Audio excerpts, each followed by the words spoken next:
Now we're recording. Hooray! It's been a while.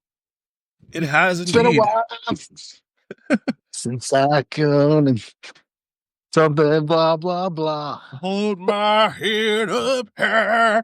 It's been a while since I could say something about you again.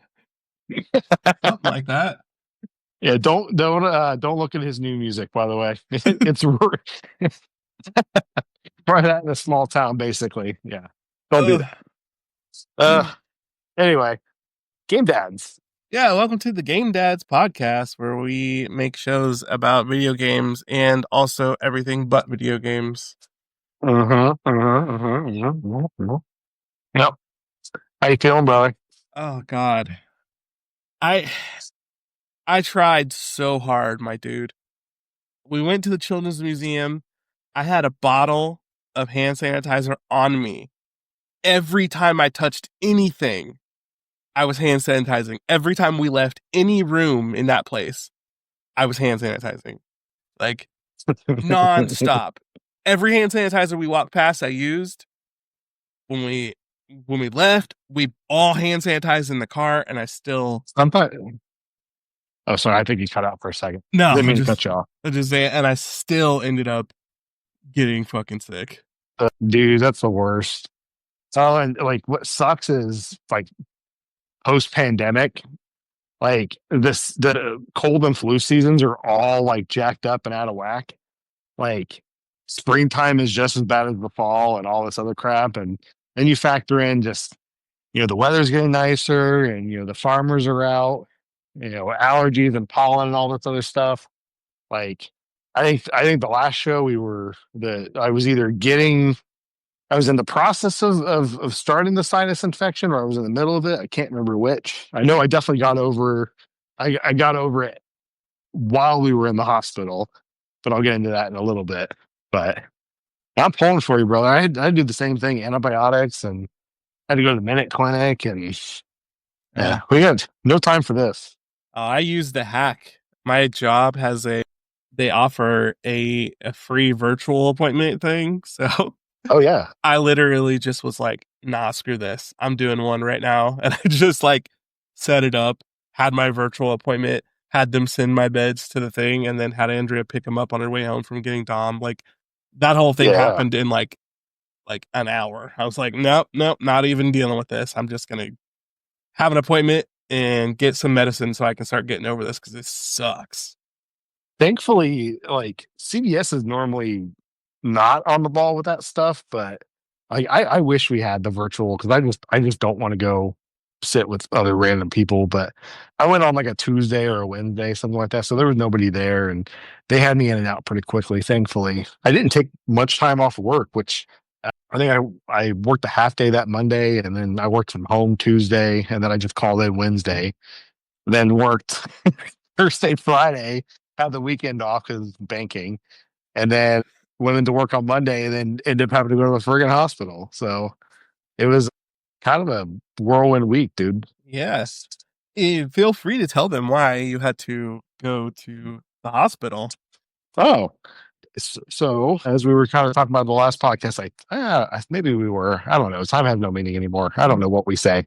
I basically just, I Men in Black myself after every single podcast we do. So if I've already talked about it, sorry, but my daughter was born. Yay! So we have a new member of the Game Dad universe here. Ms. Lydia was born a couple weeks early. Everything's just fine though. She's perfect. Already back to her birth weight and exceeded, which is cool. She's a little Stay Puft marshmallow lady. Yeah, dude. It's like I'm running on like no sleep. So last time I did this, I was 26. That was 2012. I'm going to be 40 here in the next month, like less than. So she was born in April as opposed to her due date was actually just a couple days ago, which is kind of funny with that stuff. But I'm approaching 40, guys. And I'll tell you what, I don't deal with late nights as good as I used to.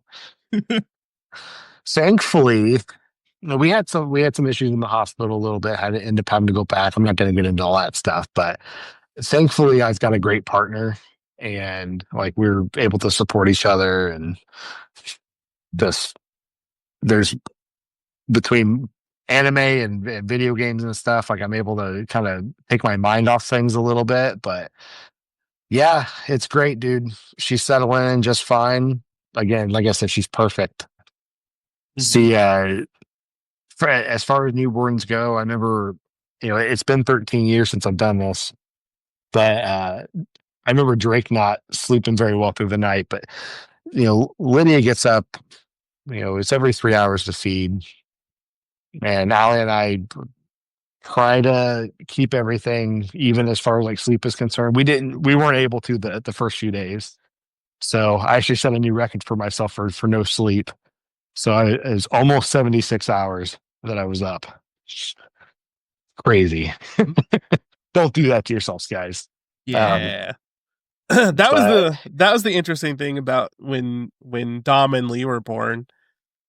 Andrea is the one who like is good at staying up late and I'm not. So like Andrea does the night shift and then at like 3 in the morning we switch and then I woke up at 3 and then I would handle the baby while she was sleeping. So like yeah. but like we're like perfectly in that zone where like if I got to wake up early, I can absolutely wake up early and stay up, but I can't stay up if I have to stay up late. And then she will absolutely stay up late, but she sucks at getting up early. So it was just like the perfect split. And then we just kind of worked it out from there. Yeah, that's awesome, man. And I know we had kind of different situations and all that. I mean, definitely different situations, but yeah, I, man, I just, you, there are times I think I'm not built for this anymore. You know what I mean? Like, uh, just we had a couple stints in the hospital. Like we got to go home, then we had to go back and all that stuff, and Uh-huh. just yeah, it's Yeah. oh man, that's where the 76 hours came into play. Is that when we had to go back, I actually Allie wasn't able to Ellie wasn't able to help for specific reasons and stuff. So it was just me for a few days, and I can tell you some more about that off pod. But Yeah. um, We'll save that for an off pod conversation. But it sounds like you guys it's leveling back out and things are getting. oh, dude, yeah. Since we got back home, like it's been great. Like we're falling into a routine, which is good. I know routines are really hard with newborns. I mean, you know this, Yeah. but she's she's acclimating. Those first few weeks are hell, and like it's all on how you handle it, and just making sure you're there to support your partner, and making sure you have things to take your mind off of it, because you have anything screaming in your face for hours on end. Like you need something Yeah. to take your mind off things, walk away for a moment, decompress, that kind of stuff. And I'll talk a little bit more about that today, and like in the what we're playing situation here. Yeah. But no, pretty cool. And then it was cool too, like the a few days before we went in, like it was said we had no clue that we were having this baby. And so I had taken Allie to go see, we did an Allie day that the Saturday before she was born. Had no clue we were gonna have this kid, right? So I'm glad we got all this stuff done. Uh-huh. But took her to see Pride and Prejudice. We went to we have an Alamo Draft House. Did you know this? No. It's down in the Indianapolis area, and apparently they were doing some kind of like Latin American like Pride Day, which is pretty cool. So like outside of the movie theater, there was just like they had music and food and all kinds of cool stuff. But the Alamo Draft House is pretty cool. It's like combination between Imagine and Flicks. That's So cool. like the food and the beer are as good as Flicks, and the chairs are just as good as Imagine. So loved it. And they played weird videos in front of it too, which like they played this like strange Japanese cat video that lasted for like 4 minutes. We were the only ones in the theater, and our waiter was trying to like explain the Alamo experience and all that stuff. And there's this bizarre video going on in the background and stuff, and we all just couldn't help but laugh at it. She's like, well, I'd never seen this thing before, but they were like human beings with cat helmets on, sort of, and they were dancing to like just the strangest, like, what was it called, like, not trap, but like just this dance techno stuff. It's really bizarre. But so then we went after that and kind of went through like the Carmel Arts District, and she did agree to go to the video game store, which we went to the exchange. And I've been looking for a copy of Sonic Adventure 2 for a little while, and they had three, which is nuts. That is pretty. So they had just taken in a massive Sega collection, like just absolutely massive. I'd not seen a Sega collection that big in a long time. Like we had a decent amount when I worked at Game Exchange, but I mean that was 20 something years ago. But dude, they had Saturn stuff that I had never seen before. A whole bunch of Dreamcast stuff, dude. Like I had never seen all of Panzer Dragoon for the Saturn. Had all of it, complete in box. They were in the process of pricing everything, but they were talking about them selling it for like 1,300, 1,500, whatever. Like just I don't know who the hell's going to buy that, but they had a couple loose copies of Sonic Adventure, and then they had one that was complete in box, which I didn't get that one because they were going to try and sell it to me for $250. I got the other one. I got the loose copy, and they sold it to me for $90, which is actually not that bad of a deal considering what it's going for on eBay. But then we went and got steaks at Savor and had a real nice day. So, and all that led into the baby stuff. So I'm glad we got a really nice date day before she got here. Yeah, I wouldn't say anything in that situation is perfect, because perfect would have been on the due date for only reasons that revolve around the baby wanting to be born. But like, that's a nice touch, Yeah. at least, to have that happen. Have that day before everything kind of shifts. Yeah, it kind of hits the fan. We didn't even have we had bags packed. You know what I mean? Like you always have like like an emergency bag ready to go and stuff. They just part of having kids, but I mean, it was at the house. We were there for a regular appointment, and they're like, "Hey, everything's all right, but we got to do this now." Which when you're panicked, you kind of lose the meaning for certain words. And they were like, "Well, this is an emergency, but it's urgent." It's like, hey, brother, those are the same thing. Yeah. So, but we held our composure pretty well, and like I said, everything was calm, and she came out perfect. Still to term, like 37 weeks is still term. But yeah, she's beautiful, man. I never thought I'd be a girl dad. Honestly, I never thought I'd have any more kids. But this has been a very wonderful situation. It's not situation, very wonderful experience. So this is the dad's part of the Game Dads podcast. Yeah, yeah. And the only thing that I definitely wanted to let you talk about your situation. But the only thing I wanted to say about like newborns and that newborn period is just like, you want to design a schedule for the baby that like makes sense, but like the baby makes the rules. Like, oh yeah, if the baby decides that they want to get up every 2 hours and the normal is 3, guess what? You just got to do it every 2 hours. So like, there's nothing you can do about it. You just have to continually adjust as the baby, lets you know what it wants. So like, for like people who work on strict schedules or people who have strict schedules, like, it is one of the roughest things you have to do. Is just that baby will tell you what to do, and you just have to continually work around it all day, every day. And there's nothing you can do to stop it. So like, if you're one of those people who like has a trouble with schedules, or has, a really strict schedule, either way, like, you have to learn to adjust to that baby, because the baby will not adjust to you no matter how hard you try.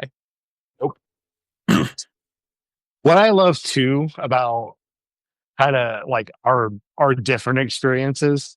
You're kind of going through things the quote unquote traditional way. Like, you're having all your kids kind of like in succession, you know what I mean? Yeah. So like I can't even wrap my head around all that stuff because I've never been through that. Like we had Drake and he's a teenager now and now we've got a newborn. So it's a completely different set of rules.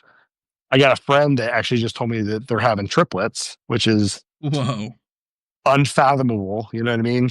So a lot of that stuff, unknowingly, like between you and my other friend, really like put things into perspective for me. It's like, yeah, like late nights suck and all this other stuff, but like really just like it's just it puts things into perspective for me a little bit. So unknowingly, you've been helping me, and I appreciate it.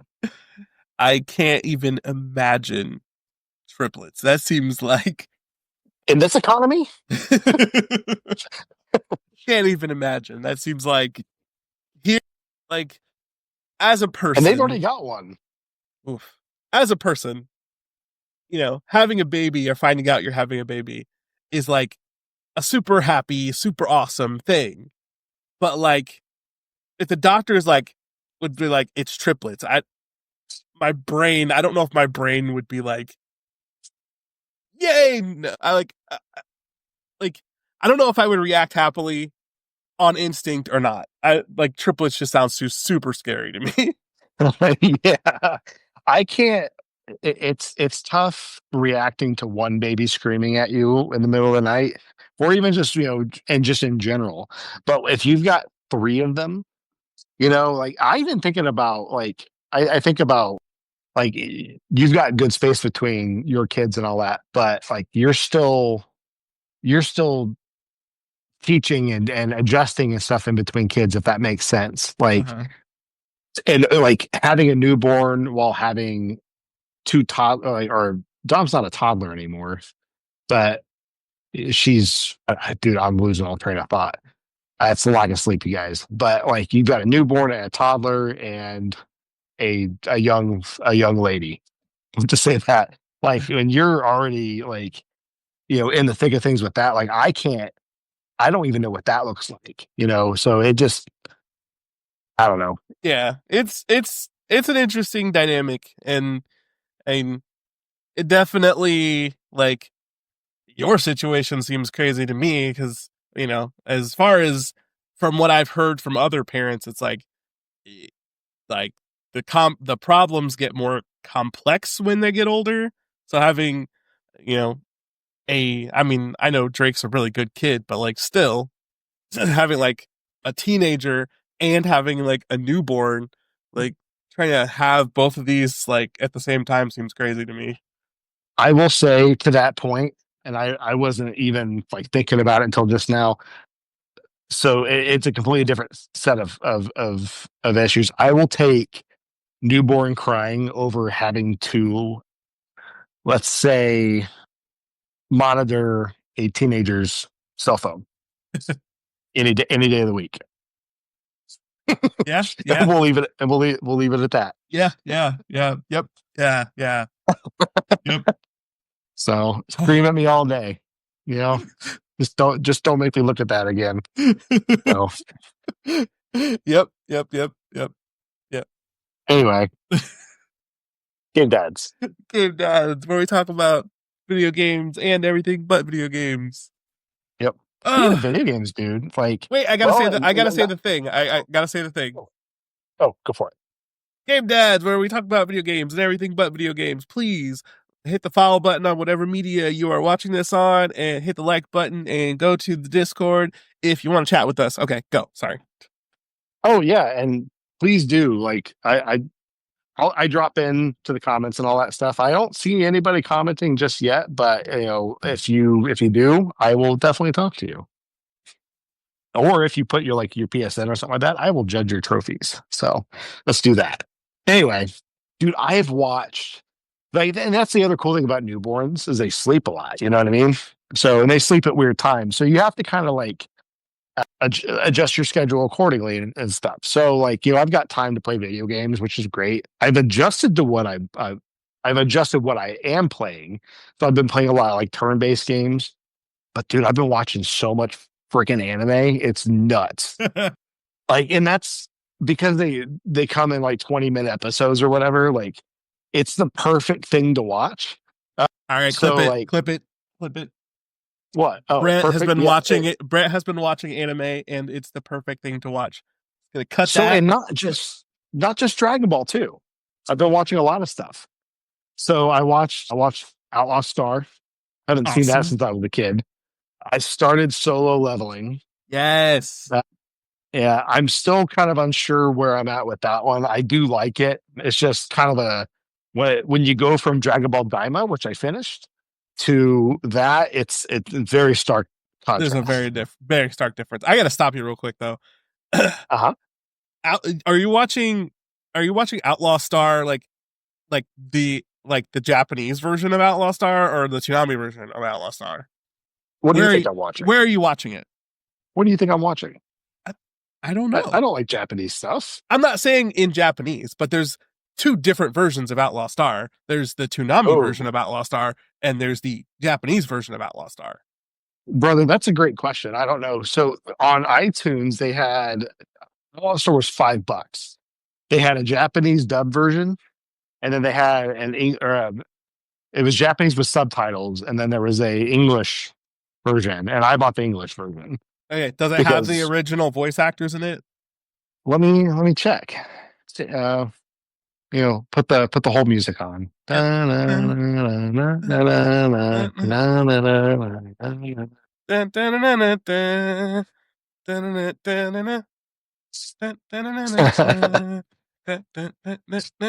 Let's see here. Okay,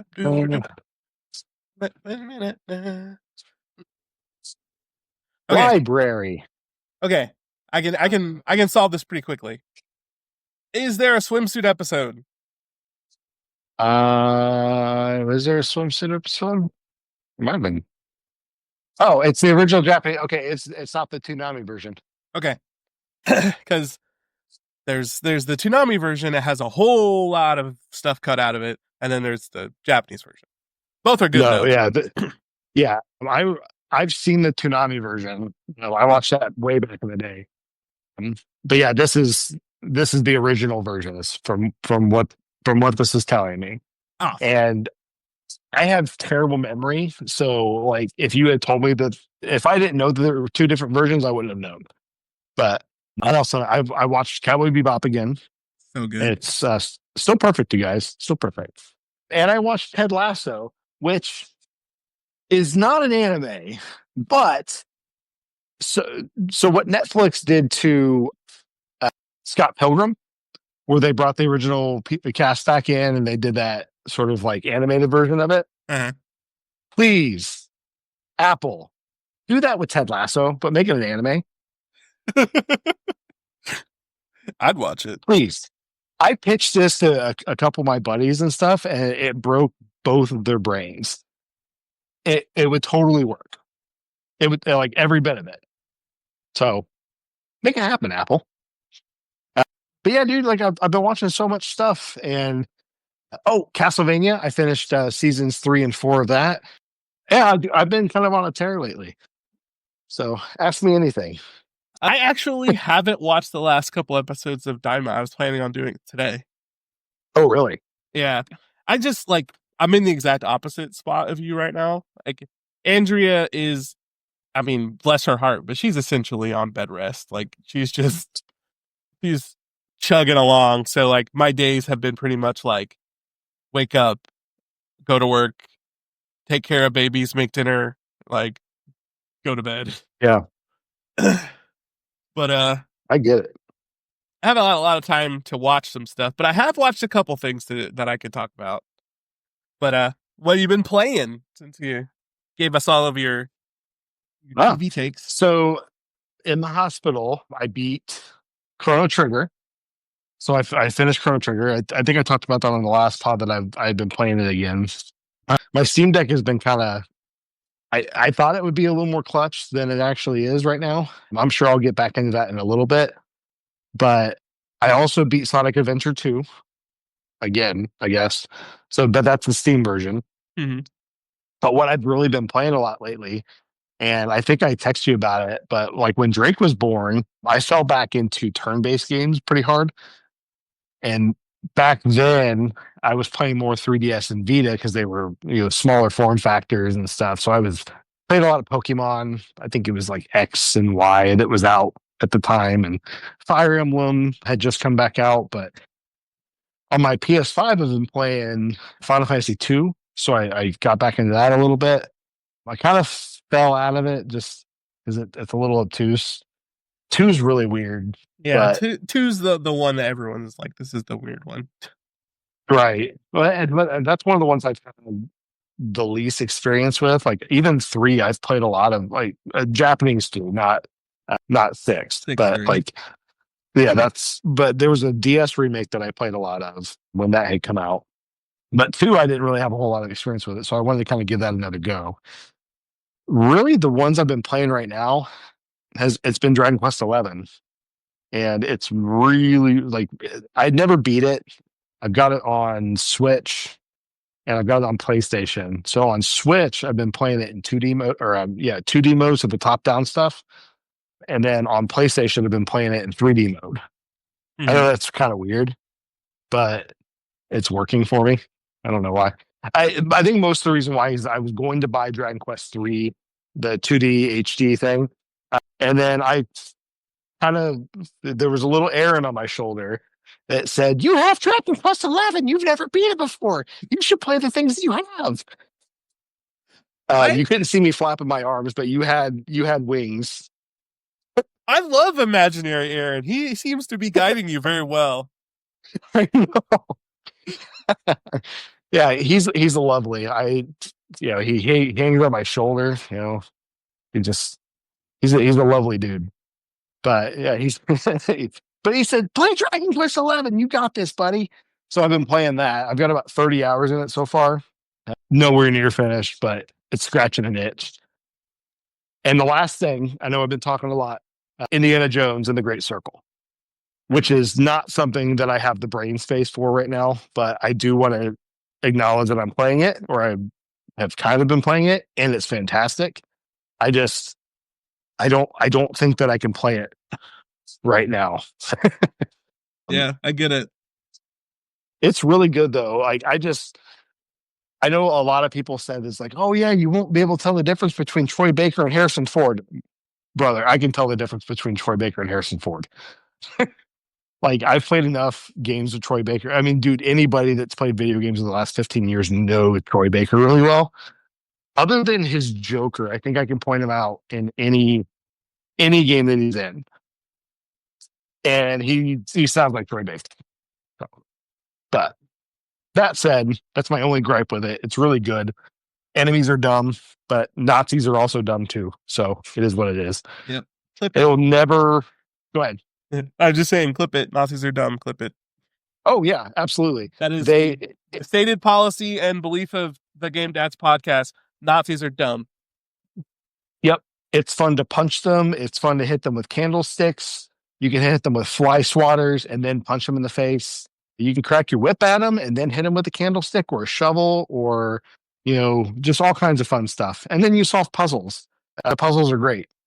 But that's one that'll probably sit on my PlayStation for a little bit before I actually eventually finish it. But I'm in the Dragon Quest mode right now, so Sounds good. and and I'm actively looking for more anime. So hit me, baby, one more time with whatever you got. So once I'm done with solo leveling, I'm gonna move on to something else. All right. Well, I have suggestions. Brams, Okay, doke. Brams. I'm gonna do my since we've apparently expanded what you're playing into what you're playing and watching. Mine. Yeah. What are you buying? Okie doke. So I really only at this point watch. I have one thing that I'm watching without Andrea right now. So we started off. We were finishing up The Witcher because we watched season 1 and 2 of The Witcher, and we didn't watch season 3. So we watched season 3 of The Witcher. Does three have Cavill in it still? Yes, 3 is the last one with Cavill. next season, season Okay. 4, we'll have Liam Hemsworth or whichever one. Okay. So season 3, it feels really transitional.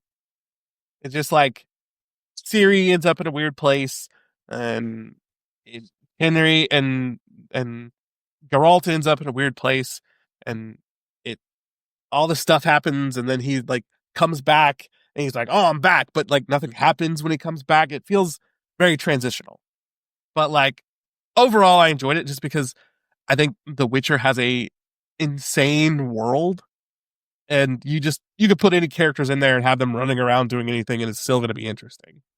Yeah. Did you ever read the books? No, I have not. That's not like a I would never. It's just like Start with last. It's really good. it's not like a I would never. It's just like no, I So have not. Not even close. right. The books actually it's funny because the show, the books, the game, all like there's an overarching story, Mm. and you know this already and stuff, but like overarching story, but a lot of it is in the side quests, and both the game and the book are basically all just a collection of side quests, and it's great. I love that you're into it. That actually makes me want to read them more. Just I like the concept of having like a lot of stories and not just one like overarching story. Yeah. So we finished up The Witcher and then immediately went into Rings of Power. Dang. And I'm noticing a theme of both of these stories. Okay, before anyone comes at me, before anyone gets mad, both of these stories I like. But I feel like my taste, my personal taste, before anyone comes at me, my personal taste has been shaped a lot by Game of Thrones. So going from Game of Thrones to these stories, I'm like, give me a little bit more. I need a little bit more. Like, especially in Rings of Power. I love Rings of Power. I love Lord of the Rings more than I like Game of Thrones. Like 100%, no questions asked. I think the just to say it, the Lord of the Rings movies, the first 3, I think those first 3 movies are worth more to me than the entire 8 seasons of Game of Thrones. Like if you put them on a scale and said one of these got to go, I'm going to pick Lord of the Rings every time. But like moving from I the agree. movies to this series, if you were comparing Rings of Power Uh, to Lord of the to Game of Thrones, not even close. hmm. And there's a couple of key reasons. One is the characters in Game of Thrones act way more naturally, in my opinion, than the characters in Ring of Power. The Rings of Power, every character has this like weird. What I will say is because it's a prequel, and because it's a prequel that wasn't written, that the main story had no didn't have this stuff in mind when it was written.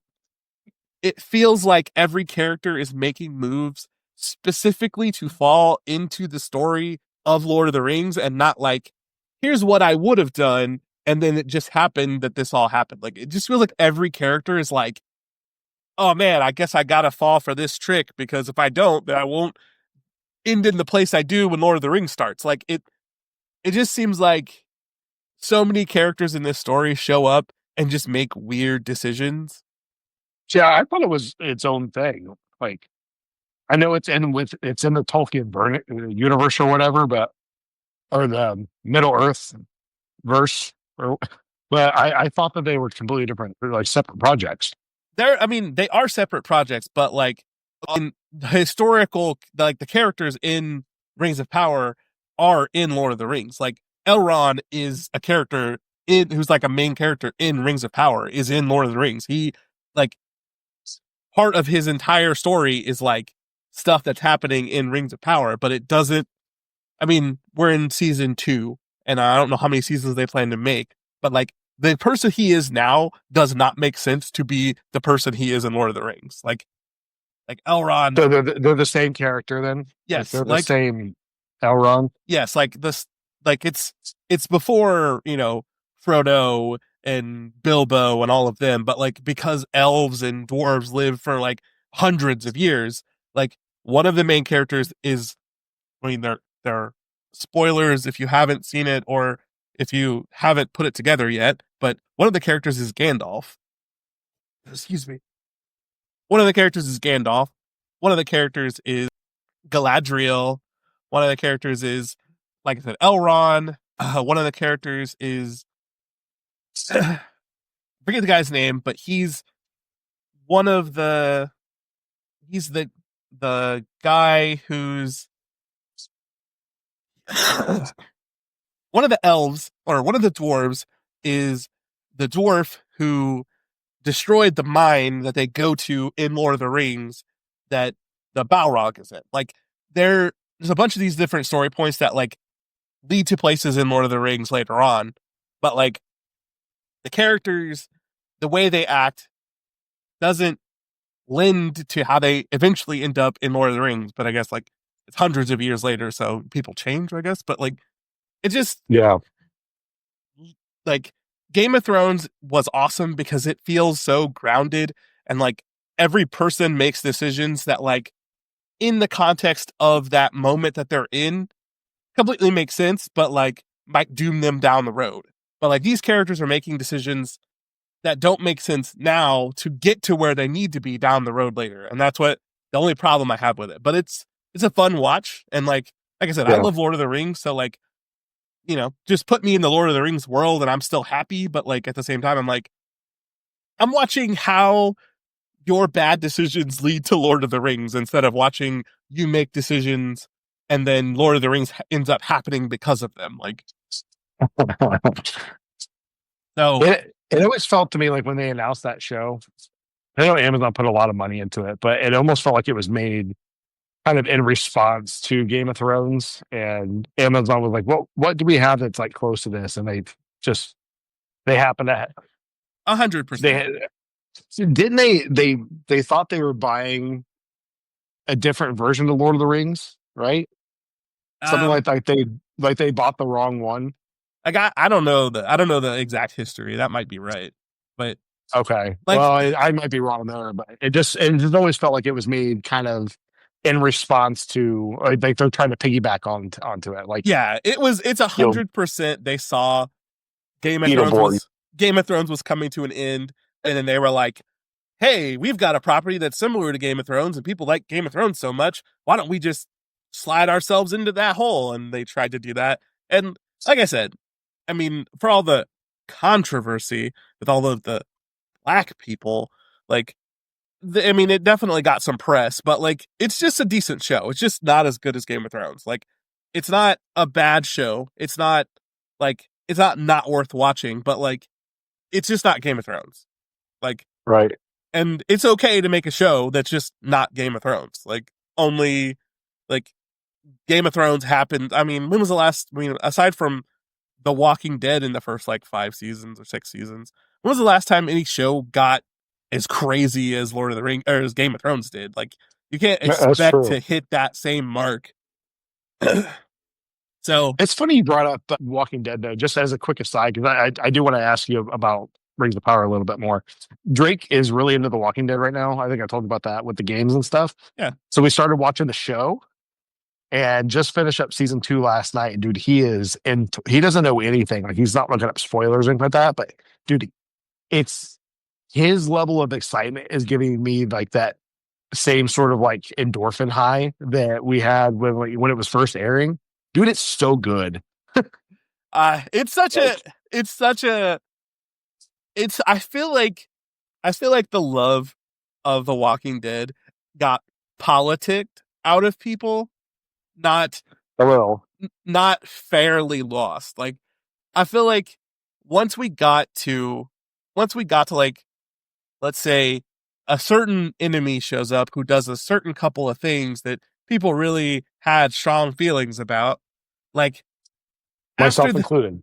after that point, I feel like people got to the point where they were more upset about how long and how popular the show was than what was happening Yeah. in the show. And that seems to be happening with a lot of media because of the internet. Like, So to your point with that, and I know exactly what you're talking about, and I won't say it on air here, but I read those books when they were new because they start come out when I was a senior in high school. And I read those up until that one point, and I couldn't do it after that because that one point just happened to be one of my favorite characters, I guess. And the same thing with the show too. It felt it felt a little more mean on the show. Like not mean as in like the I don't know how to say it. Like it wasn't like it was targeted against like a certain like person or group of people or whatever, but like mean as in just like it was really like that's just the world that they lived in, like it's very violent and unforgiving and all this stuff. And I was like, I don't think I've got the brain space for this anymore. So the to just to piggyback on what you said, as we apparently are piggybacking all over each other, but oh yeah. it there was an event that happened a couple episodes before that moment happened where it was the producers and creators like literally testing the water to see if they could get away with the thing they were about to do. And then the audience overwhelmingly said no, and then they did it anyways. Yeah. Oh dude, I forgot about that. Like It that's was I it feel was the like it was the pump fake. yeah, I feel like that's the part that really got people, even though they didn't realize it in their own brain when they made that when their brain switched that. I think Yeah. that's the part that got him. I think that everyone was like, no, don't do this. Do not do this. Everyone's on the edge of their seat for an entire week. Do not do this. Then they come Well, back and they don't do it. And then everyone is relieved for an episode. And then the next episode after that, they actually do it. do you remember they waited the whole it was the season finale where they left that as a cliffhanger, right? And you might be And right like about that. we had to go like an entire however many months it was before, and then they pump faked again. There was because there were two. Remember? I only remember the trash can one. Well, no. Okay, so that's the first pump fake, and then they did. God, we're speaking very vague, and I'm very proud of both of us right now. Um, because we're both following each other, and I'm proud of us for this. So there was the trash can, right? And then there was the lineup at the end of the season, Oh right? yeah. Now I'm And tracking. everybody thought it was just one. And then they pump faked the second time, and uh, they killed a certain somebody, and we thought the other somebody was safe, right? Yeah. And then they ended up killing that one anyway. Oh God. And and I I remember in my soul, in my heart, because I am on the internet so much that I couldn't avoid getting semi spoiled on what Yeah. happens. But like when it didn't happen at first, and then the dude did the thing, and then it happened, I was so mad at the dude. I still don't like the dude. I still don't. From that one moment, I still don't. I don't understand how anyone else. I mean, it's a it's a victim blaming mentality that is just. I was so attached to the person who died that I couldn't separate it. It's not his fault. It's the villain who did its fault, not his. Even though he said something when he shouldn't have. But like, I'm following. I was so mad. Like, I was like, I this character is unredeemable to me. And like they go through this torturous process of him hating himself and letting himself, almost be swayed to the dark side because he felt so bad and all this stuff. And they're like, please redeem this character. And I'm like, no, never. Go brush your hair. I still like that character. So like it sucks and all that. But I've had time. So anyway, we just that was a masterful game dad tangent, but Yes. um I I meant to say that in the what we're watching part as well because I knew you get a kick out of it. But dude, Drake's face when that mid season Yeah. twist in season two, Uh-huh. and then the whole the ending of season two, like the twist. It's not a spoiler to say we're all infected because I think everybody knows at this point Yeah. that there are certain things I don't want to spoil, definitely. But Rick and Shane, like he went ape shit over that, like and then the whole fight with the barn.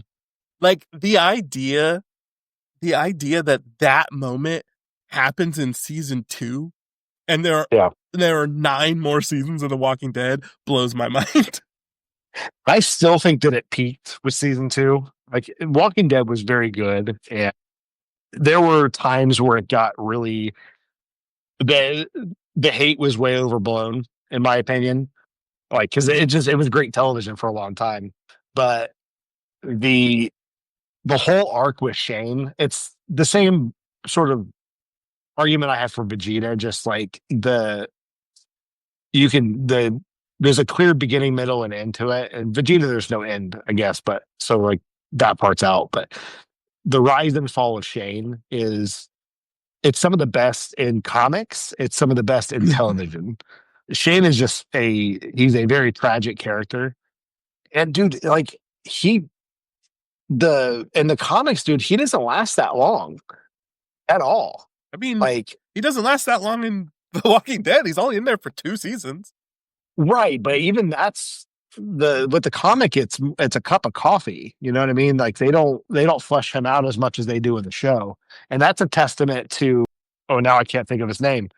I'm in the same boat. Punisher boy. Yeah, yeah. I know his name, but I know who you're talking about. He like his ability to both be like super relatable and then also kind of out of his mind at the same time. Like, John Berthel. yes, yes. Like he's super relatable, but then Yeah. at the same time he's kind of nuts. And Oh, dude. Yeah. like you have to always be dealing with the fact that like what he's saying absolutely makes sense, but at the same time it's absolutely crazy. Yeah. Dude, he had that wild look in his eye. Just, Like I'd say almost all the time, except when he was talking to Lori.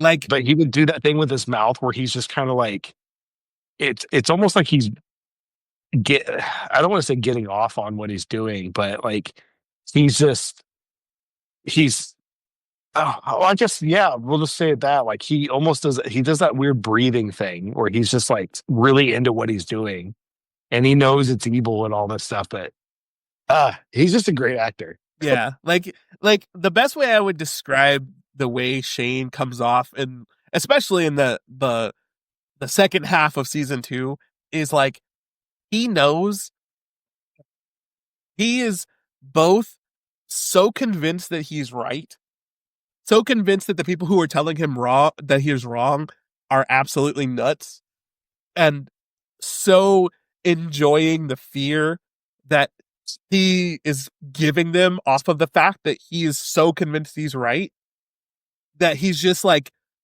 he's walking around humming the entire season, like so ready to pull out his gun and end these conversations, but he's just like holding himself back. He wants you to know that he's holding himself back because what he Yeah. wants to do is pull out his gun and end this Oh, whatever dude, he could have conversation. done that several times with Rick. Yeah, Like, whatever conversation they're having, he's just like, I want you to feel that all I want to do is pull out my gun and end this. yeah. Anyway, dude, I'm sorry, I hijacked your. No, no, no, no. That was I. I have an insane amount of love for The Walking Dead, and Oh, me too.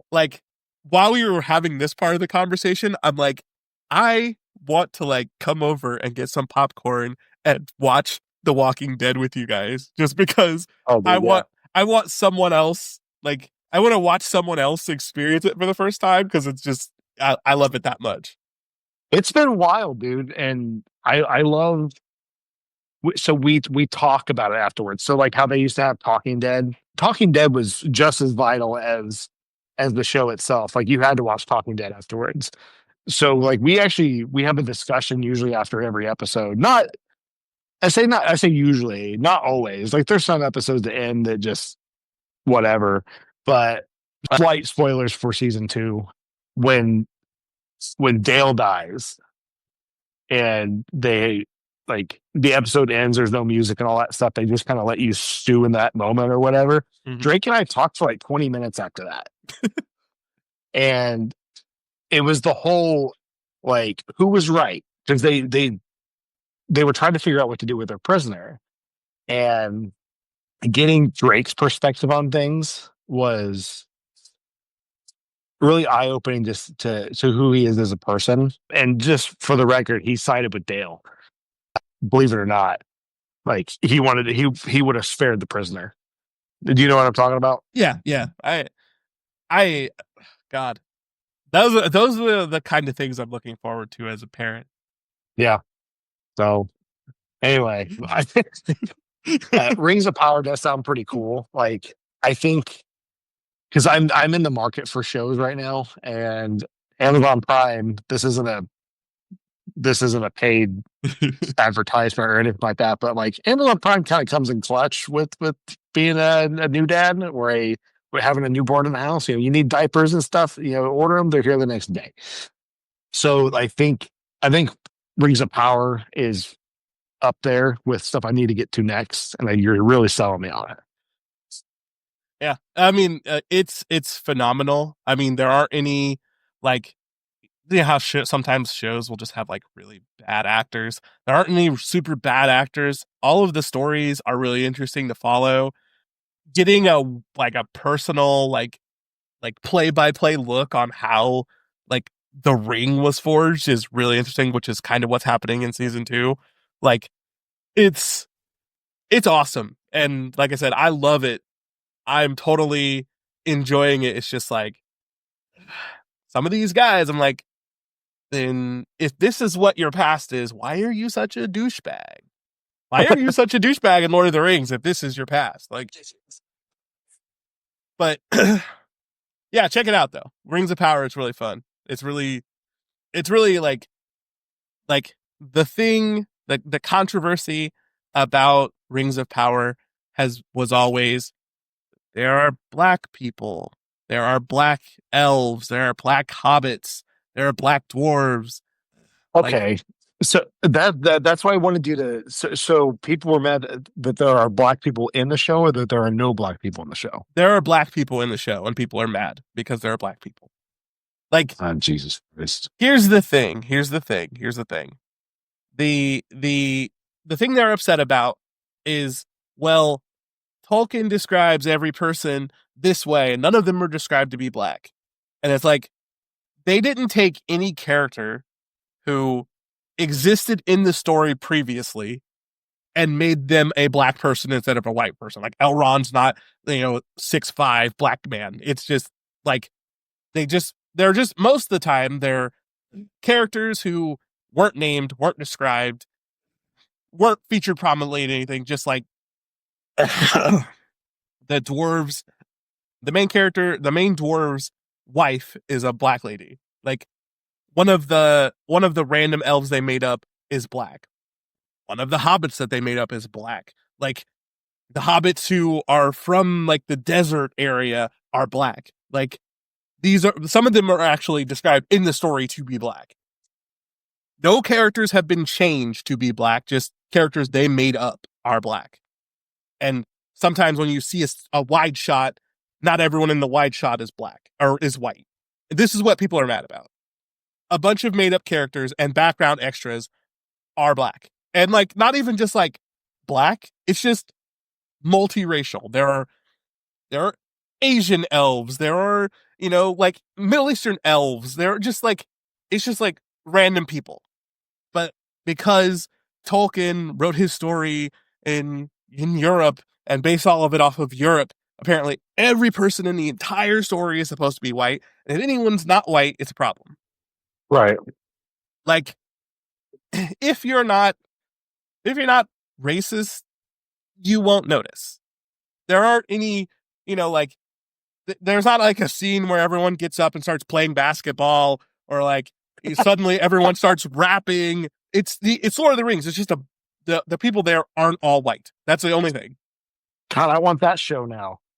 Like Like it's where they're like Lord of the Rings, but they're rapping. yeah, I'd watch that honestly. Like dope as shit.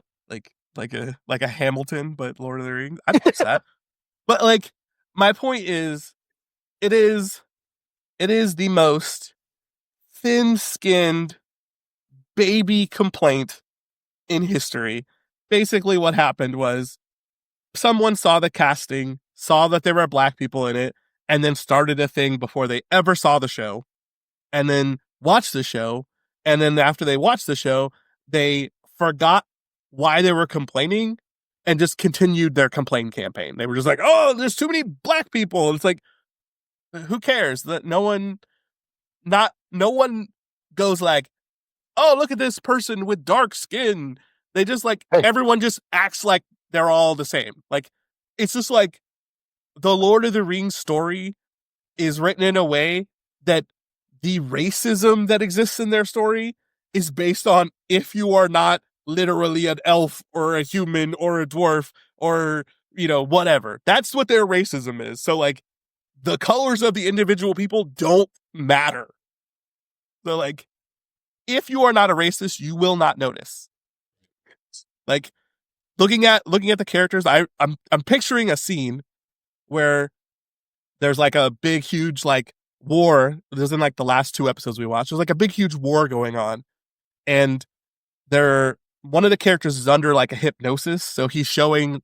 So what he's seeing is like a normal sunny day, while there's actually like a war going on, and in that normal sunny day, there are like three kids sitting on a bench. One of them is white, one of them is Asian, and one of them is black, and they're just having a good time.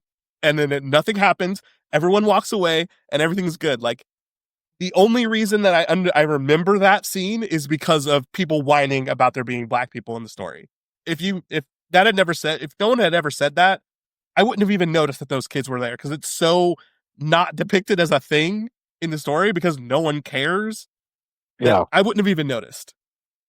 I I agree with you on all fronts. Like I don't see why that's an issue.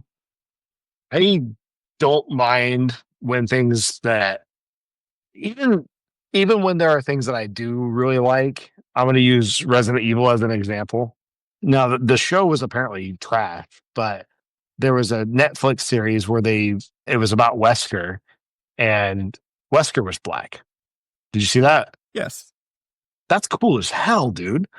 Like, why? First off, I mean, why is that an issue? Like, it shouldn't. He's a fictional character, full stop. But like, why couldn't he be black? You know what I mean? Like, Okay. why can't if somebody else is if somebody else is doing the story, and it's not related to the original like Resident Evil canon or anything like that. Like, it's clearly its own thing. Like, why is that an issue? You know what I mean? Okay. That makes sense. I watched that show. Was it good?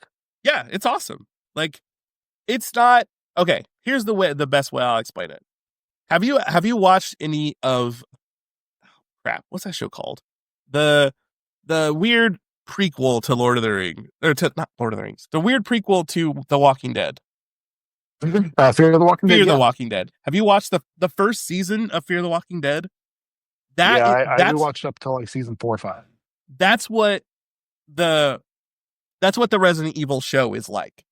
It's like the first season of Fear the Walking Dead. It's not. Yeah, sorry, I keep coughing. It's not. You know, tons of zombies everywhere. It's the breakdown of the system before the zombies are this huge problem that engulfs the entire world. It's the lead up. And Lance Riddick acts his ass off. And Wait. Lance Riddick is yes, Wesker? yes, Lance Riddick is Wesker. That's the black guy we're talking about. It's Lance Riddick. Oh, dude. Okay, that's just immediately shut up the watch list here. Sorry, Lords of Power here. Yeah, yeah. Lance Riddick is Wesker. And Oh, dude. the story is him, and like, not to spoil too much, but the story is him in the Umbrella Corporation with his daughters. And the story is basically like he is trying to handle this disaster as it is developing and keep them safe. That's what the story is. It's like Fear the Walking Dead, the So first season. he's a good guy. He's not a good guy because he's kind of starting it, but like he's trying to like, as I'm remembering, it's been a while, but like he's trying to hold together the Umbrella Corporation as things are starting to go bad, obviously, and keep his daughter safe and out of harm's way. So Oh, like, dude, I'm watching that. so like the reason that people were upset is the Walking Dead problem. The same problem that Fear the Walking Dead had is the same problem that this show had. With Resident Evil being known for being this crazy zombie apocalypse, the idea that they took that and then went into like a prequel where before it gets crazy and there's not a bunch of zombies everywhere and everyone's not letting loose with guns, it was too boring for the people who wanted it to be Resident Evil. And then it was too Resident Evil for the people who wanted it to be like this slow burn. So, Yeah, interesting. but it's just like a regular kind of show. It's not as bad as everyone made it out to be. Well, I'm going to check that out then. I'm glad I used that as the example too, because I didn't realize it was Lance Reddick. See, it was everybody flipping out that it was a black guy, and it, like didn't like that's wrong, you know. But like the disrespect to Lance Reddick is just It's wild. It's wild. It's wild that you're doing that to like one of the most like famous like sci-fi black actors of all time. Like I understand that Wesker is not if the story is not a black guy, but if anyone is to play him, Lance Reddick is one of those people. right. I'm like, just, you guys have to calm this thing down. You have to Yeah. calm this thing down. You have to stop freaking out every time you see a black person in anything. Like Oh, the, because I'm on TikTok, I get a whole bunch of crap. I really have to filter my TikTok to make sure that it doesn't piss me off too much. But I was really excited when The Sinners came out. You know how excited I was. I talked about it on here, I think, at one point. We've you had did. conversations. We were supposed to go see it, and Yeah. gosh, this baby was born. Yeah. What a pain. Nah. But I got onto TikTok and I was looking at all I mean, people were so excited to talk about it because it's crazy. But the one thing that people kept bringing up, well, not the one thing, trust me. If you got into that moment where people were talking about Sinners Nonstop, there's so much because Ryan Coogler is so good at weaving things into his story. There was so much to talk about. But one thing that stuck out was people were going to theaters, and there is a part where the main character has a run in with the Klan. And there were theaters where people, I'm going to say non black people, would watch the entire movie, which is almost 2.5 hours, get to the scene where the main characters have this run in with the Klan and get up and leave because the main character uses a machine gun against them and they would just get up and walk out. That Really? that is crazy. If you watch the entire movie of Sinners, get to this scene at the end and then walk out in protest, like go get your head checked. Oh, That's for all real. that's all I'm going to say about it because I've already said too much. It's such a good movie. But if you got to that point in the movie, like this isn't me saying that this isn't me saying that like that isn't fucked up by itself because it is. I mean, no matter what, it's fucked up. But if you made it all the way through Sinners, got to the end, and then when you saw that scene happen, got up and left, go Yeah. go to therapy. Like that was your out. You know what I mean? It would be like if you've ever seen Inglorious Bastards, there's the part at the end of the movie where they are really killing Hitler. They are Yes, really same, murdering Hitler. exact same thing. Exact same thing. Yeah, If yeah. you made it to the end of Inglorious Bastards and walked out in protest at that moment, go to a therapist. Get your head checked. Right. You are in trouble. All right. Oh, dude, I need to take like a 2-minute break because I have been coughing like crazy over here and I need to go blow my you're fine. nose. Where's Allie at? I see her. She's fine now. Aaron's taking a break. He's not feeling very good, so he's getting some water. I didn't realize we had a crack here. I probably need to caulk some of that. Hmm? Okay. Oh my God. That's much better. Thousands of dollars over here. Ugh. So, Oh, you got too many? Okay.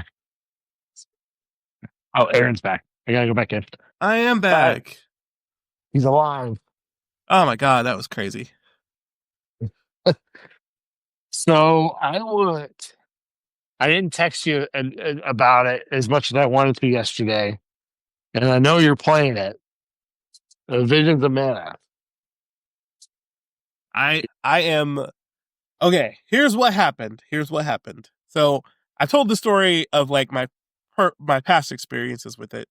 I knew I was gonna get into it. I just over and over again was running into the problem of like not really engaging in the story, so I wasn't getting into it. So this time I was like, I'm doing this different this time. I got my headphones, put my headphones on. I'm sitting down and I was like, okay, I'm just gonna sit and play this game for a little while. I'm gonna pay attention. I'm not gonna have any distractions. I went into my room. I put the PS5 in my room on the TV in our bedroom, put on headphones, and I played. And once I actually like sat down and did that, it took me like 5 minutes to get super involved in that game. Like Yeah. once I actually was sitting down and playing and doing, going through it myself without having a whole bunch of stuff in the background, I was like, it took me going through the beginning of Marley's story, and I was like, okay, I'm in. I'm totally sucked in now. I'm glad you're digging it, dude. Like when I got into it last year, because I picked it up on sale, and it just the demo wasn't super clicking with me. Because I don't just remember I tried playing it on Steam Deck. Because I was like, yeah, this is kind of where I would want to play this. It wasn't clicking for me for some reason, and I think they throw you into it like hours deep into the game Uh-huh. from from what I remember. I'm pretty sure the demo ends with the ship boss when you're fighting the well, I guess there are multiple ship bosses, so that's not right. But like the first one where you're fighting I can't remember if it's the crab. Yeah, it's the crab on a Okay, ship. That's the first boss. That's where it ends. You do that right. fight right there. For some reason, it wasn't clicking with me, and I ended up going back to it and just I what do the kids say now? No life. I no lifed it for like a month. Like that's all I played. And I still have more to do with it. There's a post game that I haven't touched yet. I'm kind of saving that for a rainy day when I need that little mana pick me up, you know. Mm-hmm. Um, but I took copious amounts of notes for the day that you would actually go and start playing it. So that way I can kind of speak somewhat intelligently about it. So I'm ready to talk. If you're ready to talk about it. Okay, look. I want to, but I haven't I'm not far enough yet that I want to give solid opinions on where we're at. If we want to do like a just to where I'm at right now, I can do that. But like, I feel, Yes. I say, I feel like when I don't know, should we spoiler or not spoiler? Like, I'm okay with if you want to hold off on it. I didn't mean to put you on the spot. If you want to do a spoiler cast on it, I like because dude, mana means so much to both of us. I Um, absolutely want to do a spoiler cast on it, and I want to because when I talk about it, I want to just have a conversation with you and no innuendo because I want to talk about it. yeah, I'm cool with whatever you're comfortable with. Like I remember a lot of it, dude. It's one of those that I wasn't expecting that game to hit me like it did, and that's why I started taking notes.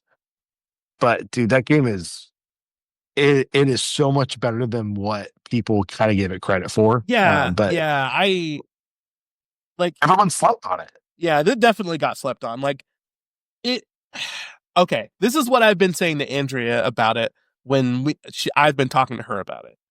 The game has it's not like a unique thing to this game because if you actually listen to the story, dialogue, and like plot of Secret of Mana does this too. But like the visuals, the music, almost the the almost like dialogue of the characters, they're so optimistic and upbeat that it almost hides the actual depth and darkness of the story. I've talked about this before in Secret of Mana because my last playthrough I ran into the same thing. Like Secret of Mana is actually a really dark story about a bunch of an evil like organization empire that sells their souls to the devil for power to try and take over the world. This game is about a bunch of kids going to sacrifice themselves and die, and everybody around them knows it and keeps telling them and like slipping up in the way they talk to them. And like, that's what drew me into the story. How many times Right. some random person will say something to them and they'd be like, oh, oops, sorry, I shouldn't have said that because you're not coming back. Like, Yeah. so many times. And like, these characters are out here grisly. And then someone will be like, well, it's not like what you're saying matters because you're going to be dead soon. And it's like, Oh, dude. Yeah. holy crap. Dude, that's my like. So I numbered my points. I know I sent you that text message yesterday. That was my number 14 point. Like, I'm not going to spoil anything, but like, I wish I'm reading my own writing here and stuff, but I wish the dialogue changed to reflect the grief. And like, dude, you say grizzly. Oh gosh, like, well, can I spoil just a little bit? Go Like, for it. okay, so because dude, nobody else is playing this fucking game, dude. After his partner dies, he's collecting these things, and he's just like grizzly. Just But it's so it's so bad. They good. all do it. Oh yeah, And like, I know, it's like, a okay, design choice. this is what I think.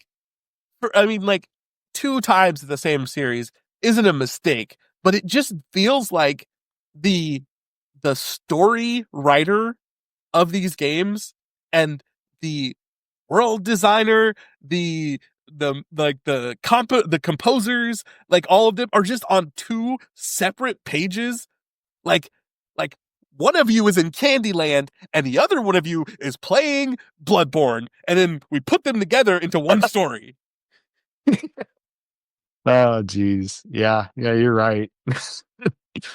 It's bizarre, but it creates this and a lot of JRPGs, and I don't like the term JRPG, but a lot of these games are a lot of them are like that. I mean, Chrono Trigger is kind of the same way. It's a cutesy style game. Like the art style doesn't always match the gravitas of the story, the stakes and all that, but like this game is really colorful. God, It's beautiful. I like as far as graphics go, like I know that there are more, realistic looking games out there in the world, but like as far as this style of game goes, this kind of animated anime-ish style, I would say this is probably the most beautiful game I've ever played in this style. Ever? Period.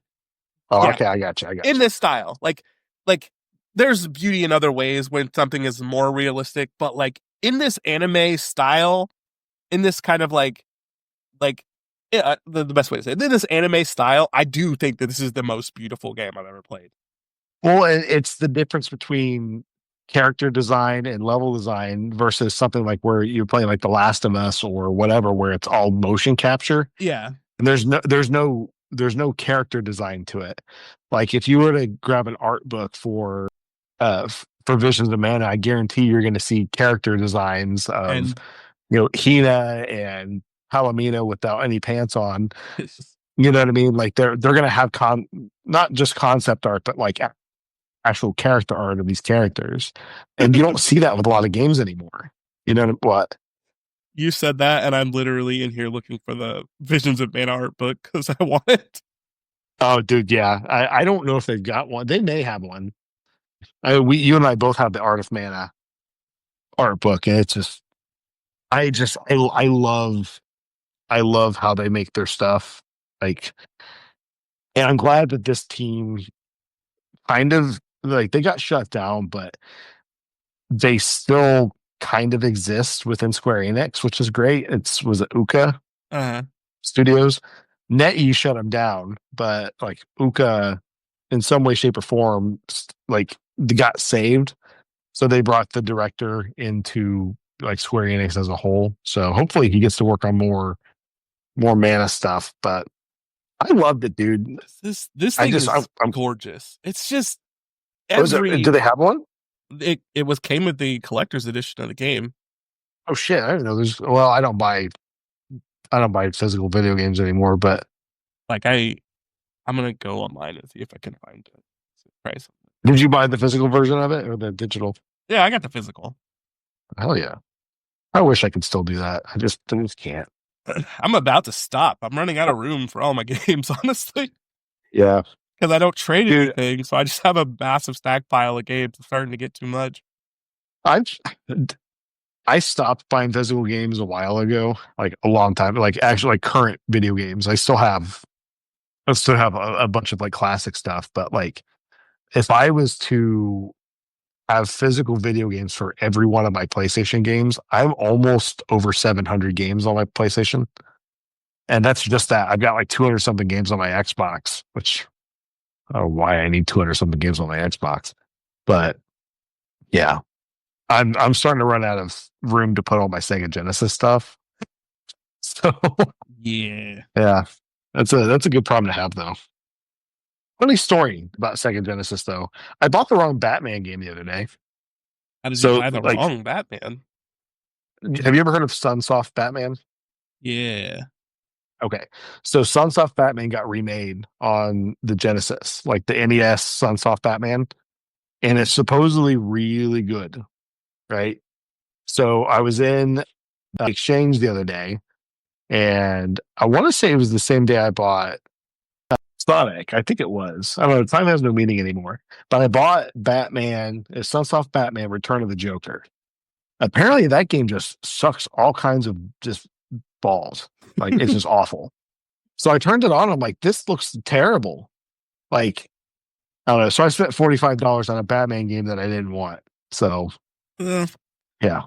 But anyways, I have so it now. so the only other games that I've been playing are Chrono Trigger. Uh Yeah. Where are you playing it?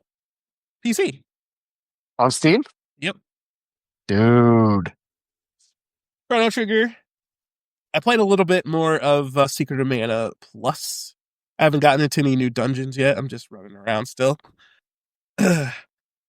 My I just need something to do game has been going back and forth from Satisfactory because there's a new update about to come out, but like I'm just doing some like random stuff. Like I finished my nuclear factory, which is crazy. Like one day I'll show you what it entails to get it all done, but it's like I think it's like 12 floors of machines, and like each floor has between like I would say probably 25, and each floor has between like 7 and 25 machines that all have to be connected, and then like all the way up to the nuclear power plants at the top, and then back down. It's nuts. I spent way too much time on it, and it's I would be, if I wanted it to run completely smoothly, I would be tweaking it for like the next month. And I just kind of am at the point now where whenever I feel like it, I hop on and do a little tweak here and there, but I'm not spending like every day doing it like I was before. And play Marvel Rivals, but I just like Marvel Rivals is getting to a point where like I can predict whether or not the game is going to be good, the match is going to be good just by who people pick at the start. Like Yeah. I like pick my character to try and like even out whatever the other people pick, and then the other people don't change. And then we run out for the first point, and we all get massacred. And then I'm just like, all right, I'm out. I just like leave the game, start a new one. But when the games are good, they're fun. So, it's leveling out. It was at this point where I felt like it could do no wrong, but like the cracks are starting to show now. So the Is it still pretty popular with people though? I mean, at its peak, it was at, and I hate using these numbers, but like for a like match team based shooter game, I feel like this is fair. When at its peak, it was at 630,000 current players. Now it is leveled out to about 200,000 to 150,000. That's still pretty respectable. No, it's totally respectable. It's just like before it was like all you had to do was like, you still can hop into a match and play whenever you want to play. That hasn't changed. But like there are just way more people on at when it first came out. But this is like a normal drop off. Every game has this thing where like, everyone wants to try the new game. It's free. And I just want to jump in and see if I like it. And then, people decide whether they like it or they don't like it. The people who like it stay. The people who don't like it leave. And those people might come back when something new drops. But right now, it's just at this like nice medium. But like, I feel like there is a high level of really, really annoying people playing the game right now. Yeah. Like, there are people who play the game just to play Spider Man and find and target someone and annoy them. Oh, is it like intentional griefing? Yes, it's just, I just want to play Spider Man, follow you around the map, and try to kill you. I'm not going to target anybody else. I'm just going to target you. And it's like, I know that we're playing a game where it's a shooter. So like aim is important. The characters who the people who don't have good aim are obviously considered less worthy and less skilled than the people who do have good aim. And if you're a Spider-Man player, you have good aim. You have to. Yeah. You're useless as Spider-Man if you don't have good aim. But I've noticed a trend with these people. They're always going after another Spider-Man, or they're going after a character who also requires good aim, so that they're just going, I have better aim than you, so I'm going to kill you. But like, they're never going after characters that don't have to have good aim or don't have much more health than them or any other factor that would make it hard to do. Like, if you're Spider-Man and you're doing this Spider-Man crap, if you're going up against the Scarlet Witch doesn't have to be able to aim well to kill you. She just has to be aiming in the general vicinity of you, and she's going to do damage to you. But they're never targeting characters like this because it's not cool for their TikTok reel to show them getting killed by Scarlet Witch 4 times in a row because they just didn't get it off enough damage in their first attack, and the Scarlet Witch got enough damage on them to kill them before they got away. Like, So they're just showing off. yeah, it's just people showing off, and they just do it literally so they can record themselves talking shit about the person and then put it on TikTok. There are so many people doing this that it's a thing in the actual game. Like, you see a Spider-Man and you're like, are you actually playing or are you recording for TikTok? And they'll be like, I'm recording for TikTok. I won't be anywhere near the point. I'm recording for TikTok. Like, that's like, there's nothing that the game can do about that, obviously. There's no way that they can Yeah. punish the person for, playing the game how they want to play it.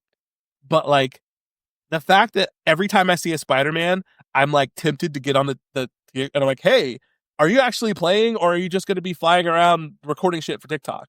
And the fact that those people are so like into doing this that they're like, I'm just recording for TikTok, so don't worry about me. Like, I don't know if that existed in other games because like as a person who played Overwatch a lot, I know that those videos exist for Overwatch, but those videos exist for Overwatch as I am Soldier 76 and I'm running down this person with my team and shooting them. Not like I am completely on a separate part of the entire map as my team, sitting in a corner waiting for this person to come out of spawn so I can kill them. Like, It's almost like, did you ever?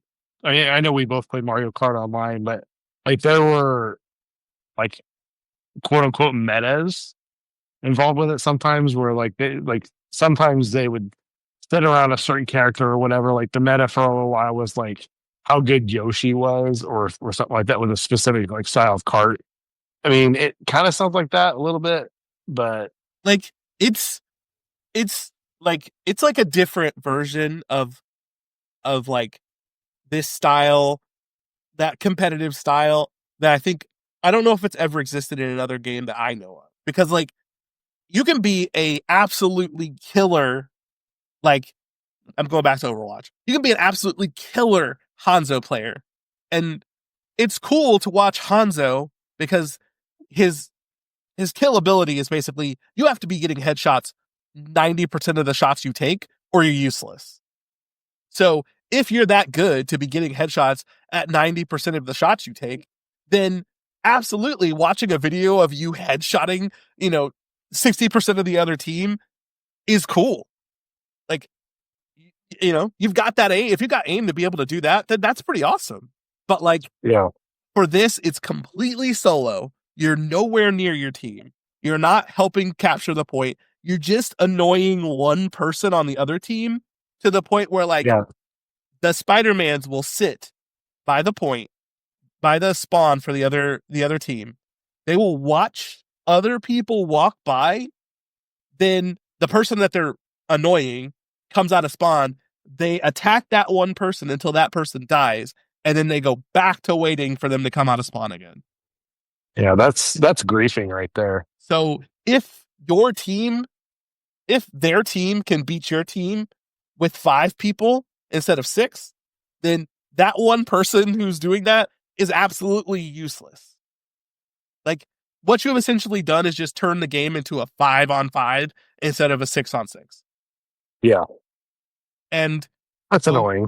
yeah, and the way that the metas work in Marvel Rivals is like two tanks, 2 healers, 2 damage dealers.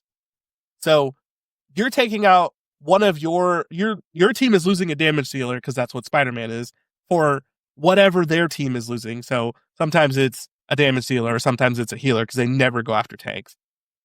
But if your team's losing a damage dealer and they only have one, even if you're attacking a healer, you might be only giving them an advantage because they don't deal enough damage that your team's not able to deal enough damage because they're missing a damage dealer to overrun their healer who might be healing more than your team is doing damage. So you're just doing nothing. You're just being annoying. And these videos are so long and they're so it's just Spider like, oh man, oh he tried to get me. He was really annoyed that I was annoying him, but he couldn't kill me because I'm Spider-Man. It's like you are the most like versatile, movable character in the entire game.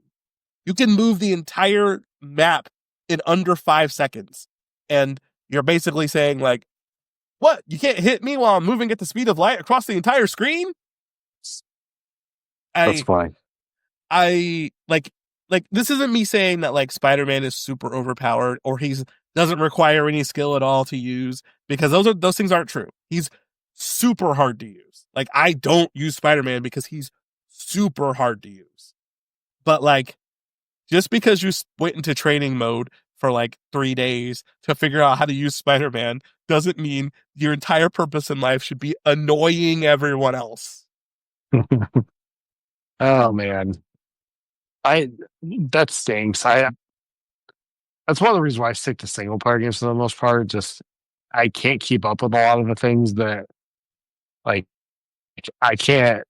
I used to play a lot of Call of Duty, and you get the people that would camp like they don't move. They just sit by spawn points and wait for people to walk by them, and that's not necessarily skill. It sounds like Spider-Man got more like there's more skill involved with it than just camping. But you're saying they're still hanging out by spawn points anyway. But it kind of reminds me of the same sort of situation. And one of the reasons why I stopped playing it just takes the fun out of it. Nothing Yeah, else. yeah. I mean, like I said, there are so many people playing that Especially like when you have a limited amount of playtime anyway. yeah, there's so many people playing that this isn't like you know this doesn't happen every game. You don't have a Spider-Man annoying you every game, but every time you see a Spider-Man, you're like, hey, are you actually gonna play? And like that's dumb. That's dumb. Like it the game, the way that the game is designed, it opens up the door for this, and Spider-Man is not going to be the only character designed in a way that makes this possible. The more characters they add to the game, the more times that the more opportunity for this to happen is going to exist. Like I said, I'm not like this game sucks now. Like I still love it, but like I'm seeing the cracks. I'm seeing the little like, well, Spider-Man can do this. What's going to happen when they put Miles in the game and he can actually turn invisible? Oh yeah. Like, okay, Well, Spider-Man can do this. So, you know, what's going to happen when, they put like Iceman in the game and he can like freeze you at the point and you just can't move until you die? Like it's just is Silver Surfer in the game? no, not yet, but I mean, if you've seen these leaks on freaking what the characters they plan to put into Marvel Rivals, it's going to be crazy soon. Like Hmm. Emma Frost is out, and then I think next month is Ultron. That's cool. might might They got actually to be. be up over 50 at this point, right? We haven't hit that yet, but I think it's at like I think we're at 40 now. It started at like Wow. 35, and I think we're up to 40 already. I haven't seen Drake play in a little while. I need to ask him like what he's thinking about it. Just he and his friends were playing for a little while, and he plays the shark, Jeff. Yeah, Jeff's awesome. So, yeah, he likes the shark. And I think he likes him because of Channing Tatum thing. My name is Jeff. Like, I think that's the reason why he likes him. But like it's and like it's the crazy thing about the game to me is like it hasn't been out that long, yeah, and like some well, of six it's months, right? yeah, like it I think it dropped in December, so yeah, we're at 6 months. It's some of like the first like oh my god, this was so annoying things of the game are already gone. Like Jeff was a really big problem at the beginning of the game because I don't know if there's any other game that I've ever played where like, oh well, I've got an ability. If you're standing in this spot, I can just swallow you and then throw you off the edge of the map. And I remember That, at the beginning of the game, whole teams used to getting by that all the time. Like it was one of the most frequent deaths that you would get because you'd be on the point. Jeff would come, he would like do his super, swallow everybody on the point, and then just throw you off a cliff. oh, And dude, this it reminds me of Kirby and Smash Brothers. yeah, and but he can just get like if his timing is correct and everyone else's timing is wrong, he can get everyone else in the game. Like he can get Interesting. 11 people in one super, and if he wants to take you all off the edge, there's nothing you can do about it. So that was like the thing. That was like, oh man, the other team has a Jeff, so get ready. He's gonna try. But like nowadays, everyone's so adjusted to it that like you're lucky if you get like three. If you're lucky if you get three people, including allies, with the Jeff ult, because people are just so ready to like get away from the point whatever your center is. And like I also think they lowered like I think they like lowered how high the person has to be before they're out of sight of Jeff's range to get grabbed. So like you can go up to get away from him instead of like having to go out. So like a lot of characters have like Rocket has like a booster where he can just shoot himself straight into the air. You see Jeff alting, you just hit your booster and fly away from it. But like that used to be the thing. That used to be the oh my god, I'm gonna get hit with a Jeff alt. Oh my god, Jeff's here. But like now nobody cares. So like Oh my this, God, Jeff Skinner. like seriously, it was a thing I at the say that beginning of whenever this. my dad shows up too. So Yeah, your dad gets, oh my god, Jeff's here. Just I would love to see that. especially Jeff. I would love to see that Photoshop. Just your Oh, dad as my a dad would shark. love it too. He'd lean into it. But now it's like not even a thing. No one cares. Now it's well, Storm and and Johnny have a combination alt, which yeah is the new like holy crap, get this thing away from me because All right. essentially what you can do is Storm uses her alt, which is like a hurricane that she can control. Then that thing goes for like 4 seconds, 5 seconds. Then if Johnny ults at the same time and throws one of his like firestorms down at Storm, then it combines into a fire hurricane, and then that goes for another 5 seconds on top of the 4 seconds that Storm already has. So like essentially you have 10 seconds where you're dealing like non-stop damage to any bad guys who are close to you. So like on a stage where you gotta capture a point, that's pretty much nuking the entire play field. But in exchange, you have to have two people flying, which there are certain characters who will absolutely decimate two flying characters. Dang. But all I'm trying to get to is the only thing that has been constant through all of this is how annoying Spider-Man is. Nobody likes Spider-Man. And like, if your Spider-Man is actually playing the point, using all of this aim that he's developed to play the actual game, Spider-Man is annoying as hell. If the good Spider-Man is on your team.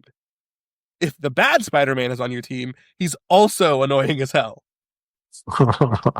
Because the bad Spider-Man is just fodder because he's so hard to play that if you've got a bad Spider-Man on your team, it's almost like you don't have another person.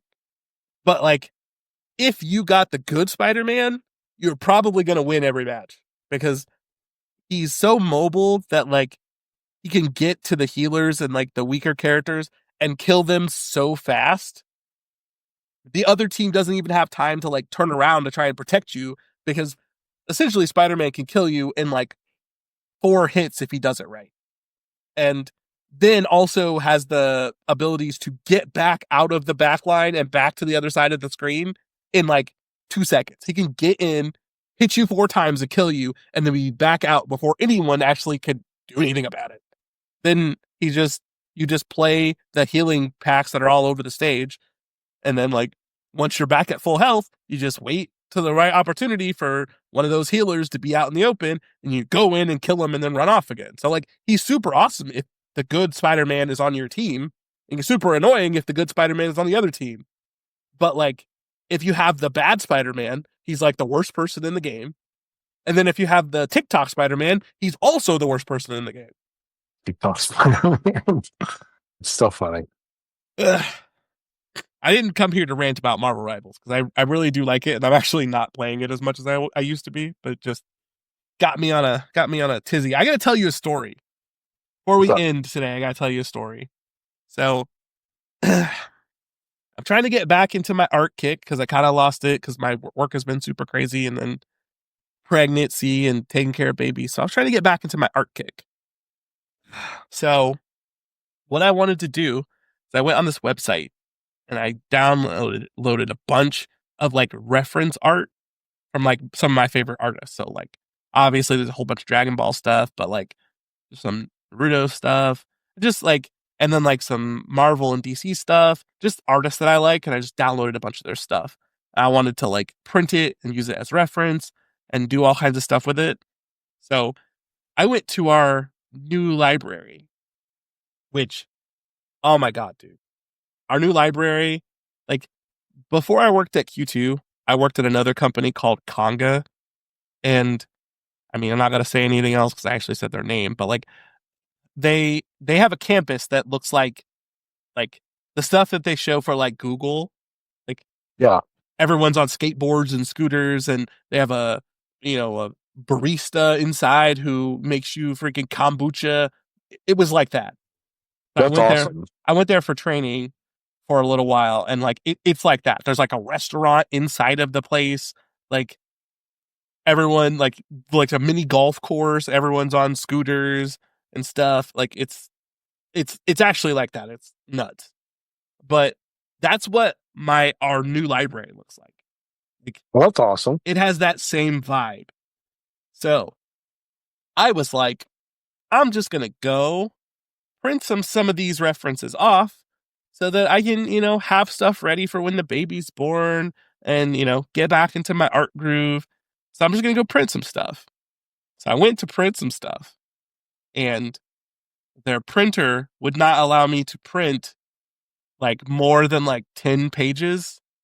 So then the 18-year-old who has to manually go through and print all of my pages is looking at me like the biggest dweeb in the world because I'm back in fourth grade asking her to print my Dragon Ball Z pictures.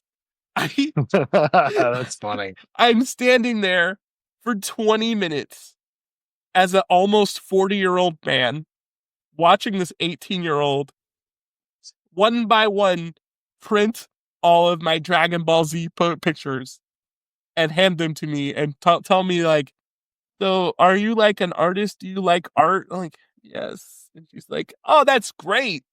Thank you for letting me see all of your art. This isn't my Oh art. my gosh, dude, that's Oh, too funny. 20 minutes of I was back in fourth grade. I was just standing there and she's just printing one by one. It's like I'm like I'm trying to like get a stockpile of stuff. So like it's not a small amount. I think it's like I think when we got done it was like 50 pages that this lady printed one by one for me and then printed it and then handed it to me and printed it, handed it to print up for 20 whole minutes. Oh my gosh, And that's too funny, dude. I'm just sitting there. It got all the way to the point where like I was like I I'm not even embarrassed anymore because this is me. I'm just here doing this, so no point in being ashamed of it. Like I'm Yeah. actually doing it, so whatever. So so after that, just to put the nail all the way in the coffin of embarrassment, she after she prints all of this stuff and hands it to me, she looks me dead in my face, unprompted. I'm gonna say that one more time, unprompted, and goes, "Hey, do you know about our podcast room?" Oh. And I'm like, "Yeah." Like she clocked me so hard that she just assumed off rip without me saying anything that I had a podcast. Like no no prompting. I was not speaking to this woman because I was completely embarrassed. And she was like, "Do you know about our podcast room? You could just sign up for it. Yeah, we've got one too at the Cookmore Library. You just yeah, you can just come in, sign up for it whenever you want. I mean, we don't have a lot of people who use it, so whenever just that's great. I That's pretty think cool. I think that would be a cool thing to utilize too. If like you ever want to do like a special like a video podcast or something like that. I Um, absolutely would be down with using it. I was just at peak embarrassment, and then this lady just like, "Why don't you get your ass to that podcast room, you nerd? Like, take your nerd, all of your nerdness right into that podcast room, huh?" yep. All 60 of your Dragon Ball Z pictures. Yes, you all 60 of my Dragon Ball Z pictures and my nerdy ass could go sit in the podcast room.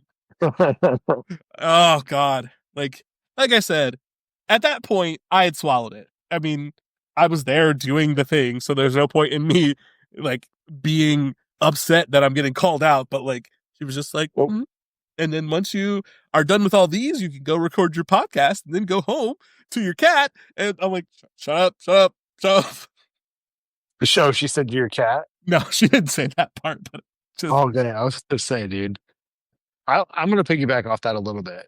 Kids, fans, boys, girls, MBs, all this other stuff. Like, don't be embarrassed of the things you like, unless you like weird tentacle stuff. Like, that's not okay. Like, keep that stuff to yourself. But you know, Aaron with his art prints and stuff. That's what he likes. I had two Sonic the Hedgehog tattoos that I don't have to explain to anybody. You know what I mean? Like, if you like what you like, and don't be embarrassed unless you like tentacles. In which case, shame on you. yeah. So I'm actually playing Sonic right now, so it is what it is. what I'm getting at here is not I I should have been ashamed or embarrassed of the thing that I did. I literally I'm using it for art reference. It's like I I'm not embarrassed that I want to be better at art. Like that's not anything that's embarrassing. Oh no, I didn't mean. No, I no, didn't no. mean that. I'm More not just like. I'm not saying that to you. I'm just saying out loud. Like I'm saying like that's not the point of the story was not that I was embarrassed. The point of the story was I felt like I was back in fourth grade when I used to do the same thing. Right. So, yeah, I agree with you entirely. Don't be embarrassed about what you like. Like, guess what? Like I said the last time, that person who is talking crap about you and whatever you're into goes home and they listen to that Nickelback CD and Uh-huh. they put on that Vanilla Ice and they jam out to It's me. they they listen to "Come My Lady, Come My Lady, You're My Butterfly, Sugar Baby." Like Stop they calling on my playlist, dude. I'm serious. that one is actually on I my have playlist. That I mean, it's I on have all mine. three of those on my playlist. I'm just Look saying. at this photograph. I'm just saying. There's the- Like the ability to hide what you're into is not some like sacred art that like all of the greats understand and like that's how you be cool is you just know how to hide what you like who cares like don't do that like Yep. enjoy what you like out loud and if Except somebody if you like tentacles. except if you like tentacles and if the other person doesn't like it guess what they probably don't like you and that's fine too just like all right be gone with you like I know that's not easy as a child, as a kid, because like you got to be in school with these people and you got to be in there are situations where you just can't escape them. But like that's temporary. Once you're an adult, those people are gone forever. Screw them. Like, Yep. the- And honestly, if they're making fun of you, so like for example, like I got made fun of like in comic books back in the day, you may actually run into them at the Avengers premiere. More than likely. Like that's just how it goes, man. yep. Yep. I All I this stuff is cool except for tentacles, but like, I have to really stress that tentacles are not cool. But all this stuff is awesome. And, you know, just like what you like. yeah. And in a Er, but What? oh, I thought you were saying something to me. Oh no. Like in an extension, piggyback, as we've been saying, piggyback off what Brett's saying. Like I was I was the kid in high school who was super into obviously Dragon Ball Z. I was super into it as in high school. And people made fun of me about it and I didn't give a crap. And like now if you go online, like the same people who were giving me crap about loving Dragon Ball Z, like also talk about Dragon Ball Z and how awesome and great it was and how it was part of my childhood. If you grew up watching Dragon Ball Z, blah blah blah. It's like those people who like will make fun of you about what you like that stuff will come around and those people will love it and you'll just be the person who knew about it before they did like who was Yep. into it before they were like And you may end up being friends too. yeah and There's that part of it. yeah and also I mean unless things are very severe or in an unforgivable way a lot of the stuff that people do in high school is just them doing stuff that they thought was cool or trying to impress somebody or whatever. And those people will be like, they'll come around later and they'll be like, yeah, that stuff I did in high school was being a total dick. I'm sorry. Like, I'm not saying like leave space for everybody, but just like keep your brain open. Sometimes those people understand that the stuff they were doing at the time was not cool and then they come around to be better people in the future sometimes. Sometimes. Anywho, Yeah. I So, hear a crying baby, so we'll probably need to wrap it up. yep, time is absolutely fine with me. My positive is that everything went relatively positive over on your side for your baby and your wife and your new family member. So my Oh, positive is thanks, that dude. positivity came your way, and I'm very happy about that. Yeah, that's honestly going to be my positive too. I just, I love being a girl dad. She's my princess, and I get it. Like life is good, dude. I'll get sleep eventually. Like that part's whatever. But dude, I love having her. It's not something I ever expected to have another kid, but I'm just glad it happened, and I'm glad she's healthy. I'm glad Allie is healthy. Glad Drake is healthy. Very thankful, and I'm thankful for my support system as well. So yourself and family, friends, all this good stuff. Everybody that's reached out, love everybody. Just I don't I can't say it enough how just grateful I am for everybody. So love you all. Yeah. And uh it was just, as a me and my family, we had some scary moments during Dom's birth and stuff, and Lee, to be honest. But like, it's just when I heard, I was just like, I'm sending you all the positive vibes I can. I'm glad that it just, everything seems to have settled nicely, and everybody's okay and happy and healthy, and that's all. That's all we can really ask for is just happiness and health. Right. Well, and hopefully we get back on a more consistent podcasting schedule. Yeah, until And it's my turn. those what's that? Said yeah, until it's my turn. Plus your turn. So that's the dad part of the Game Dads podcast. We'll always be here for you guys. We just may be a little bit late. So Yep, just stick with it. And yeah. So how large Marsh sent you? yep. A whimity wham wham mazel. Come on. Peace. All right, I'm hitting the That stop was a good one. button.